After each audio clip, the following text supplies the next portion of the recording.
Alhamdulillah Rabbil Alameen, wal aqibatu lil muttaqeen, was salatu was salamu ala ashrafil anbiya'i wal mursaleen, wa ala Muhammadin wa ala alihi wa ashabihi ajmain. Amma ba'd, qala Allah tabarak wa ta'ala fil Qur'an al-Majid wal Furqan al-Hamid. A'udhu billahi minash shaitanir rajim. Bismillahir rahmanir rahim. إن الله لا يغفر أن يشرك به ويغفر ما دون ذلك لمن يشاء ومن يشرك بالله فقد افترى إثما عظيما. صدق الله العظيم. So last week I was going to talk about this daughter-in-law who got married to a house. She went there and now she's saying that my in-laws are, there's a toxic relationship is going on. No, but the thing is, the things she said and what advice I gave her. Now, this advice is for all the daughter-in-laws, especially lady side. I've been to lady side and they all were talking and proper loud. I don't think anyone will be listening. If you are talking, please sit down and you listen to this very carefully, especially the young girls who are there, who are about to get married. Now, what you're supposed to be doing when you get married. I did the whole lecture of 7 ingredients towards happy marriage. So when you got married and then you go to someone's house, and one of the ingredients I talk about, you don't marry a person, you marry the whole family. It's not about yourself. Nowadays, it's all about selfishness. Me. That is the reason we cannot get along with our parents. If you probably have seen, if you have teenagers, they're just sitting in a room. They only come to you when they need something. Either the girls or the boys, I'm not talking about every household. But illa mashallah, most of the households, what's happening? Kids only come to parents when they need something. This is where the selfishness starts, and it carries on when you're 25 years old, 30 years old, 40 years old. Then it carries on. That selfishness takes you wherever you work, wherever you're working, you're still selfish there. That's why you don't get along with colleagues. Then you start your own business, you don't get along with anyone. Why? Because you have that disease with you. You keep building up from your childhood or from a teenage, and now it's going to stay with you because it becomes your habit. So the girl says, Islam Imam Sahab, my in-laws say, our daughter-in-law doesn't spend time with us. She goes out without informing us. She doesn't talk to us. But Imam Sahab, I'm a very quiet person. What shall I do to have a healthy relationship with them? So she said, I don't come down, I don't really talk to anyone, I stay in my room. And once I went out for a walk without telling anyone, mother-in-law is at home, father-in-law is at home as well, but I found my husband who's at work. Now look, I'm going out. I'm like, you tell me what wrong are you doing then? If another daughter-in-law comes to your house, your mom, your sister-in-law comes to your house, and she never comes down and talk to your mom, are you gonna say something? Is it nice to do that? She stays upstairs in the room. I said, remember, you not just got married to that boy, you got married to your whole family, his whole family. So you're supposed to be coming down. These little things, they count a lot. If you are good with your father-in-law, what do you have to do? You don't have to do much. You just come down. Assalamu alaikum, how are you? You okay? I'm telling you, seriously, you're going to be their best daughter-in-law. They're going to respect you more than they respect their daughters. Tell at least she comes down. She's not our blood. She's our daughter-in-law, la biological daughter. She daughter-in-law, the way she respects us. She comes down, she talks to us, she asks, do you want some breakfast or something? Then go back in your bedroom, then come down after some time. And then before you go out, I said, you went out. Imagine everyone is looking for you where you are. I know Imam said, I'm a quiet person. I said, you was a quiet person at your house. Now you got married. Now you are attached with some other people. It's just like when you were at work. It's not like, no, I don't come to meetings. Your manager is saying, no, it's a staff meeting. No, I'm a quiet person. I can't come to meeting. तो पता ना पुत्र ठुड्डा मार के तो बाहर कर देना उन्होंने. तब महीने बाद तनख्वाह कौन लबनी? तो फिर तुम्हारा oh no, I'm not a quiet person because I want 1,500 pound end of the month. उत्तू फिर तुम्हारे उठे फिर राम उठे भी सारे चुप कर जाते हैं. सानू सारा पता होता है दिमाग के चलने लगे हैं. We all know what's happening in our mind. We all know what is right and what is wrong. But when it comes to things like that, and a common sense, like last night after madrasa, I had a marriage counseling. Couple came, and I told them, I said, it's not like I'm a very wise person. People come to me. I said, nothing to do with wise, being wise. It's common sense. If a person uses his common sense, I'm telling you, there will be no fight in your house. mother-in-law will be happy with you. What you have to do, she's not asking for too much. She's just asking what? Just give us some time. Just come down, talk to me. Sit down with me. Just like you used to do with your mother. Just like you used to come down and hug your father, go and give a hug to your father-in-law, because your father-in-law is your mahram. He's not your non-mahram. He is your mahram. Before you go out, let your mother-in-law, father-in-law, anyone whose house, in the house, tell them, look, I'm going out, so that they're not looking around where she's gone. 100 things can come in their mind. They don't know you much. Where is she gone? Newly married girl at home. Where is she gone? Well, let my husband know. What do you mean? Husband not in a house. So they can create many problems. And this is where the little problem, they create big problem. You want to save yourself from big problem? Fix your small problems. Like I always give example, if there's a leaking in your roof, you're not going to let that leaking go all the way to the big problem and then pura car thale tap chalo ji un car nawa banande no no no no nikke ja prasra hona jana shayad jaake anu sahi karaye 100 pound jaake 1000 pound lagana jaake a small squeaky noise in your car, you're going to say no no no, fix that quickly before the big problem happens. But when it comes to our relationships, we don't want to fix them, and when a big problem comes, then people come to Imam Sahib phunk marenge and everything is going to be fine. Nothing is going to be fine. You have to come as the problem starting or creating. Achha, next one is, Salam Imam Sahib, my brother wears a hair wig. The hair wig is made from human hair and it has a thick protective layer under the hair which goes on the head, of course. My question is it permissible to wear this type of wig, and is it possible to do ghusl and wuzu on such a wig? Now remember, first let me talk about human hair wig.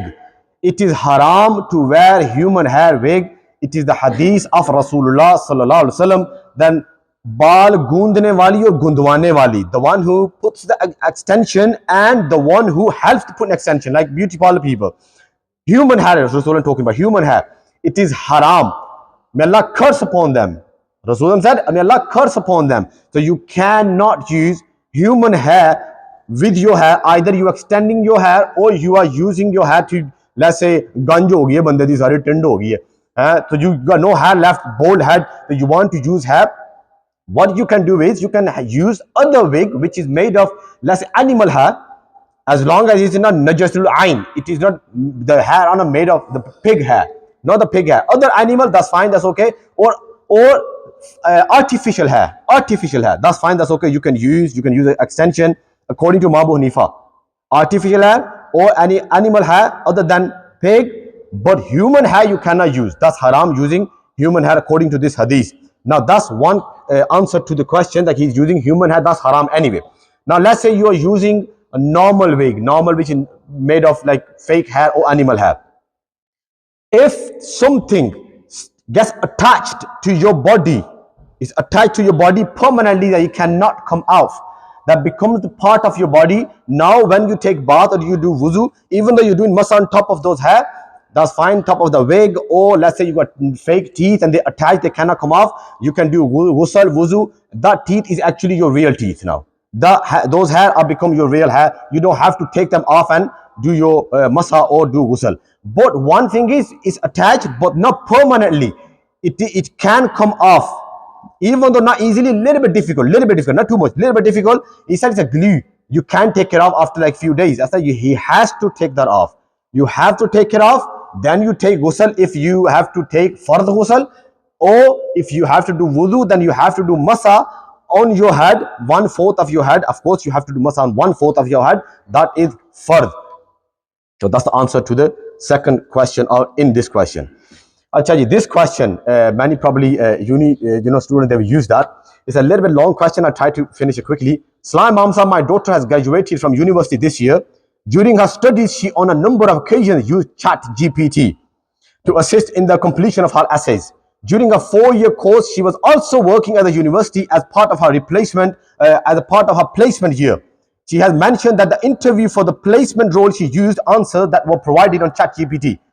She has now got into her head that she cheated by using ChatGPT and using prepared questions for the interview. She believes that her income from any source would be haram if she uses her degree and has turned down role which required a degree. Can you please advise us, what shall we do? Acha, the ChatGPT, if a university has not allowed you. It says impermissible. You cannot use. It's disallowed. You cannot use that. Now you used it. Or let's say anything. You use haram way or any way which was not allowed for you to get the degree or diploma or anything else, certificate, anything, and you got it. What you got it from haram. One is a halal way you got it, that's fine, that's okay. Put that on the side. Haram way you got it. Impermissible way you got it. Now it depends, do you know that job? If you know that job, your income is halal. The degree won't make your income haram. It is written in our books. The example is given that you are going to sacrifice an animal of Qurbani. Animal of Qurbani, you bought it from halal money, but the knife which you are sacrificing with, the knife is stolen. The knife is haram. So is bakra, the lamb or the camel or the cow is going to be halal? Of course it's going to be halal. The stolen knife is a different act. You stole someone's knife, that's a different act. You will get guna for that, but that animal is going to be halal as long as animal is halal. Same goes with the job. As long as the job you're doing is halal and you know how to do the job. In a पैसे देकर the job अब बंदे ने certificate ले लिया होगा तो पीछे 200 बंदा बैठे हो तो जादू डाणी ना आमदा होगा. Now either you got this the diploma, the certificate or whatever, the license for flying a plane. If you got it, either halal or haram way, and you don't know how to fly a plane. पीछे 200 बंदे ने मारे हुए पता है. Now you don't even know how to fly a plane. So either you got it from halal or haram way, but you don't know how to do operation, or you are a surgeon, you became surgeon from haram way, you got the degree, medical certificate, everything through haram way. Now if you know how to do the job and you're very good in the job, income is halal. But if you don't know how to do the job, the income is going to be haram. Because sometimes you have to pay, like in Pakistan I say. Back home, if they're trying to give you, they always say, no, you have to put some money in. Now you putting money in is not going to be haram. That taking money is going to be haram because you are eligible to take that. You are very good and you are capable of taking the degree. They said, no. We are going to give to that person who's going to give us more money. Now you can give money and you take. That bribery is not going to be haram anyway. So same goes with this girl as well. Your job is, if you know how to do the job, you're perfectly fine. What you did before, that ask forgiveness from Allah subhanahu wa ta'ala, you cheated, but the degree is fine and your job is going to be fine. And she said, the interview I gave, for that I helped from ChatGPT as well to give answers. That's perfectly fine because you can ask and you can take, help from different places, that whatever question in interview are going to come, I'm going to answer them. So you can take that help. That shouldn't be any problem anyway. Assalamu alaikum. I've recently just started practicing the deen, alhamdulillah. I have a question about zakat. I haven't paid zakat probably only once or twice. That's all I paid since I became adult. How do I make up for it for the years I've missed? It would be very helpful if you could let me know. Achha, this is for all the youngsters who are 17, 16, 18 years old and now sense kick in, the Islamic sense a little bit, that I want to pay, zakat or whatever. I want to make up things. Now you ask yourself when you become an adult. Boys, 12 years. Girls, 9 years. This is where the time starts. Now, signs were shown. When signs were shown. When the first time wet dream happened, you don't know. Ask yourself, it's called Zanne Ghalib. When you thought, 90-80%, yeah, I think about 13, 14. Ask yourself now again, how much money you had in your account. If you had more than 420 pounds, 400 pounds, which is 52.5 tola silver, that much amount you had in your account and you had all those 5 years, you have to pay zakat for all the previous 5 years. Now count, you had a 1,000 pound, let's say. 13, you was 1,000 pound. 14, 15, 16, 17. Every year you just pay 25 pound, 25 pound, 25 pound, 25 pound, because 2.5% of 1,000 is 25 pound. Of course, someone can argue, no, Imam's up 1,000 pound, and next year is going to be 25 pound less, the next year 25 pound less. You can want to do that at the sahab, karne di load at the karlo ke sahab, but you really want to do it 1,000 pound, 25, 25, 25, 25. Just calculate of every year, ask yourself, I think I had that much money, had that much money, and that's it. You just start giving, your zakat for all the previous years. I see people pray their namaz and straight away they leave. They don't do zikr and dua. Isn't this compulsory? So the question is, it's coming from a girl. I think she sits in the girl side, and she said when people read namaz and after that they quickly leave. They don't make dua. They don't do zikr, nothing else, they leave. Isn't it compulsory? What is compulsory? In Sharia, there are only two things are compulsory, wajib and fard. Making dua is not fard. doing zikr is not fard, it's not wajib. You want to do it, alhamdulillah. You want to do it, of course, you done some job towards Allah subhanahu wa ta'ala. You can ask dua, Ya Allah, give me this, give me that, give me this. You don't want to do it, you're getting late for work, or even though you're not getting late for work, you can't live without doing zikr, without doing anything. So she thinks we have to do it. No, there are few things, we think we have to do it. Like before azan, we have to read durood. No, you don't have to read durood. That's not even part of our part of azan. Actually, our scholars, Ahl Sunnah wal Jama'ah, Sunni scholars, Muftiyan Ikram, they say sometimes don't read durood before azan. Why? So our coming generation, they don't have this belief that the durood is the part of azan. Leave some time, just start from azan, so that they don't have that belief that no, we have to read durood. Because when you go to some mosque, you don't do durood. What kind of person is he? He's not reading durood. Yeah, because durood is not part of azan. Or after azan, after namaz, you have to read zikr. You want to do it, alhamdulillah, good. It is proven from Rasulullah sallallahu alaihi wasallam doing zikr. From Abdullah bin Abbas radiallahu hadith, I heard Rasulullah sallallahu alaihi wasallam doing very loud zikr after azan and all the after namaz and all the other sahaba as well. You don't want to do it, you don't have to do it. It is not compulsory, it is not wajib or fard. Salam Imam Sahab, when you use the public toilets and you clean it with tissue and water, can you say La ilaha illallah Muhammad Rasulullah? Tu nanga to khlo ke kalma padhne andar Allah de bandiya. उत्तर तू clean करने लगे नंगा तू खलोते हैं toilet ही खलोते हैं तू clean करने लगे उत्तर खलो के तू कलमे पढ़ने लगे अल्लाह दा मोहम्मद दा नाम लेने लगे चंगे बंदे हो उत्तर खलो के ना लेना ना अच्छा this is the misconception I get this question a lot that washing hands or cleaning something you have to read La ilaha illallah Muhammadur Rasulullah. Why you have to read kalima? Kalima got nothing to do with purity. Why? Your hands are dirty. Your hands are dirty. No matter how many times you read La ilaha illallah Muhammadur, La ilaha illallah Muhammadur, who you parking you? Nothing is going to be clean. Nothing at all. What makes you clean? What brings the purity? What makes something impure pure? When it touches the water. Water has got speciality. It purifies things. So when you flow water on your hand, it's clean. You don't have to do kalima. You don't read kalima in toilet. There's a toilet. It's an impure place. And you saying the name of Allah, saying Muhammad. I'm not saying it's haram. I'm saying disrespectfulness. It's disrespect towards Allah. It's disrespect towards Prophet Muhammad sallallahu alaihi wasallam. So when you're cleaning the seat, just clean the seat with the tissue or something. As long as the impurity which was on it, as long as it's clean, the place is clean. You don't have to read kalima. Acha ji, last one I'll take and I'll finish with that. Salam Imam Sahab. एनु बड़ी लगता है जल्दी है कि ना दज्जाल ने पता नहीं कदों आना बेचारा डरिया बैठी है अच्छा जी सलाम will the sun rising from west happen before the Dajjal's appearance or after? Let me just explain first. The sun rising from the west, that's the last sign of the day of judgment. Major signs, they are very minor signs. I think I started a series of minor signs. I did about 30 40, then after that we stopped, but then inshallah we'll continue from major signs. So major signs going to come one by one by one by one. Last major sign of day of judgment is going to be the sun rising from the west. At the moment it's rising from the east, setting in the west. It will rise from the west. So he's asking that the sun rising will happen before the Dajjal, after the Dajjal? Of course after the Dajjal. The Dajjal will be gone time before. The Dajjal is gone now. The Dajjal is nearly first sign for major sign, very first sign. Major signs, first major sign is going to be Imam Mahdi, Dajjal and Isa alayhi salam. Three major signs are going to come in one time, and they are not. It's not far. Remember, it's not far. You go and read about it. I don't have time, otherwise I will tell you that what's happening and how many signs are already shown. Dajjal himself, he gave all the signs through the hadith of Hazrat Tamim Dari radiyallahu ta'ala. Go read about those three signs. They already done.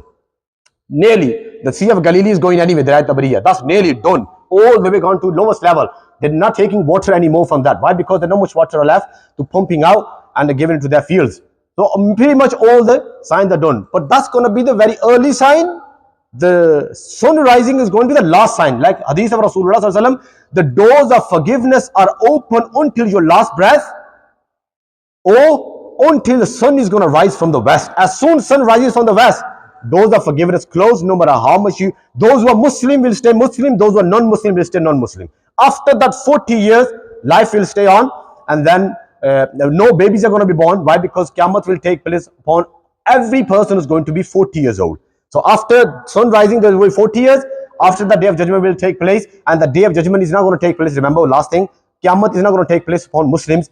Allah subhanahu wa ta'ala will protect them for the wasila of their kalima. A beautiful, fragrance, a wind will come and go under their armpits, and every Muslim will die before the day of judgment, well before the day of judgment.